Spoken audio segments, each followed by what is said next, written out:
যেভাবে হাসিনাকে মানে গদিচ্যুত করতে সক্ষম হয়েছে বাংলাদেশ, মুখ্যমন্ত্রী মমতা বন্দ্যোপাধ্যায়কে কি সেভাবে গদিচ্যুত করা যাবে এই আন্দোলনের মাধ্যমে? আমাদের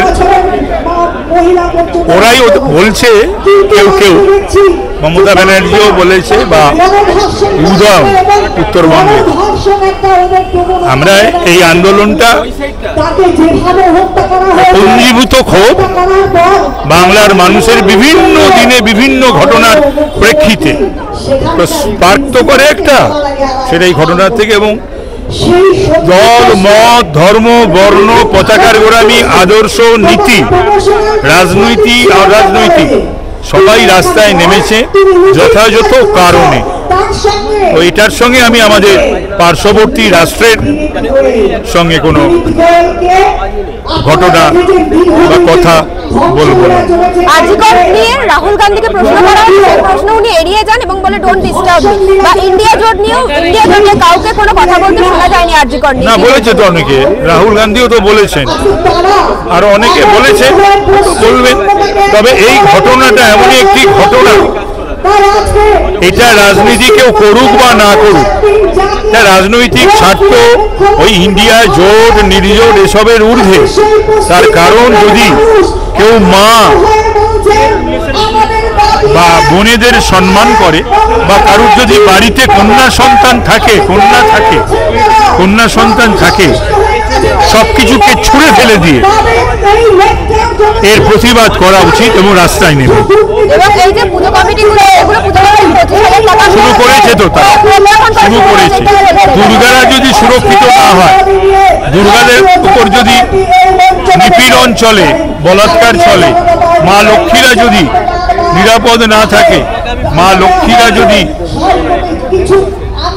তাদের অত্যাচার করে তাদের খুন করা হয়, তাহলে পরে তো নিশ্চয়ই মানুষের প্রতিবাদ করবেই। ওই লক্ষ্মীর ভাণ্ডার আর ওই দুর্গাপুজোর অনুদানের তো কোনো মূল্য থাকে না।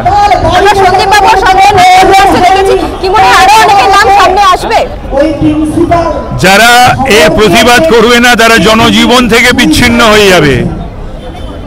2011 সালে কিন্তু আমরা দেখেছিলাম সিপিএম এর বিরুদ্ধে মুখ্যমন্ত্রীকে একদম সামনে থেকে বিরোধী হিসেবে লড়াই করতে।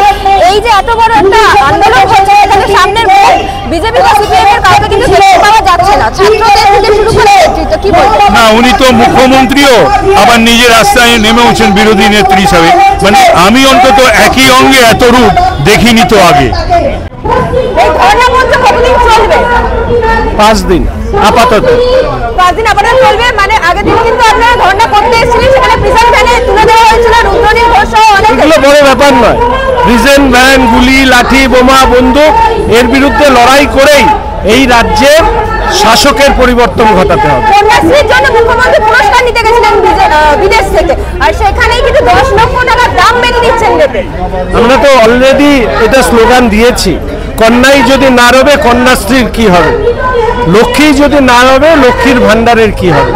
ফলে মানুষ, বিশেষ করে মহিলারা যেভাবে রাস্তায় নেমেছেন, কন্যাশ্রী লক্ষ্মীর ভাণ্ডারের থেকেও লক্ষ্মী সরস্বতীর সম্মান যে অনেক বড়, সেটা মানুষ কিন্তু আজকে রাস্তায় নেমে প্রমাণ করেছে। ঘাটাল মাস্টার প্ল্যানের জন্য যাকে মুখ্যমন্ত্রী চেয়েছিলেন, তিনি রাজনীতি ছেড়ে দেওয়ার পরেও আবার তাকে ফিরিয়ে আনানোর দলে এখন কিন্তু তিনি চুপ, উনি বিদেশে ঘুরতে গেছেন। কি বলবেন? ঘাটাল ঘেটে গেছে। ঘাটালের মানুষ ওনাকে নির্বাচিত করেছেন। আমরা আগেও বলেছিলাম যে উনি কিচ্ছু করবেন না, মিষ্টি কথা বলা ছাড়া ওনার কোনো কাজ নেই। উনি সেই অর্থে আমি বলতে পারি একজন মুখোশধারী লোক, যিনি বারবার করে ঘাটালকে প্রতারিত করেছেন। আর মুখ্যমন্ত্রী পদত্যাগ দাবি করছেন, তাহলে ভবিষ্যৎ মুখ্যমন্ত্রী কাকে চাইছেন? দেখুন, এই মুহূর্তে লক্ষ্য একটাই, মুখ্যমন্ত্রীর পদত্যাগ। তারপরে মানুষই ঠিক করবে এই রাজ্যের মুখ্যমন্ত্রী কে।